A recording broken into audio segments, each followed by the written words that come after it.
मित्रांनो, आज मी तुमच्यासाठी घेऊन आलोय मार्च महिन्यामध्ये विक्री झालेल्या टॉप 10 स्कूटर्स। यामध्ये इलेक्ट्रिक आणि पेट्रोल दोन्ही स्कूटर्सचा समावेश आहे। तर चला पाहूया कोणत्या 10 गाड्यांनी टॉप 10 मध्ये स्थान मिळवलंय।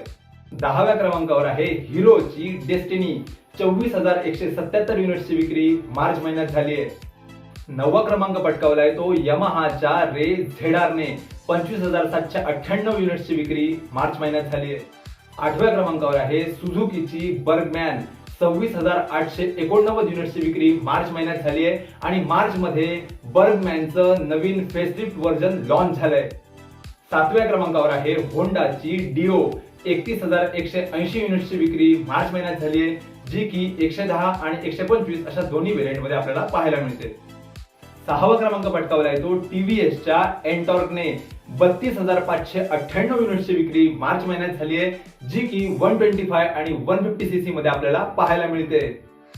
5वा क्रमांक पटकावलाय तो बजाजच्या इलेक्ट्रिक चेतकने, 34,516 युनिट्सची विक्री मार्च महिन्यात झाली आहे। फेब्रुवारी महिन्यापेक्षा लक्षणीय 6,500 विक्रीमध्ये वाढ करून चेतकने 5वा क्रमांक पटकावलाय। 4था क्रमांक पटकावलाय तो टीव्हीएसच्या इलेक्ट्रिक स्कूटर आयक्यूबने, 38,757 युनिट्सचा कन्सिस्टंट सेल आयक्यूबने दाखवला। 3ऱ्या क्रमांकावर आहे ती सुझुकीची एक्सेस 125, 72,658 युनिट्सची विक्री मार्च महिन्यात झाली आहे।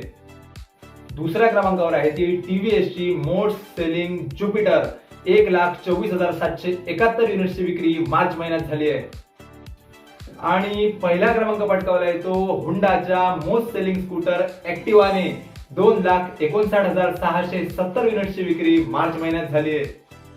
मित्रांनो, एकंदरीत पाहता मार्च महिन्यामध्ये इलेक्ट्रिक स्कूटर्सच्या विक्रीमध्ये लक्षणीय वाढ झालेली आपल्याला पाहायला मिळाले। बाय द वे, तुम्हाला हा व्हिडिओ कसा वाटला ते कमेंट मध्ये नक्की सांगा आणि अशाच नवनवीन ऑटो अपडेटसाठी ऑटो वार्ताला फॉलो करायला विसरू नका।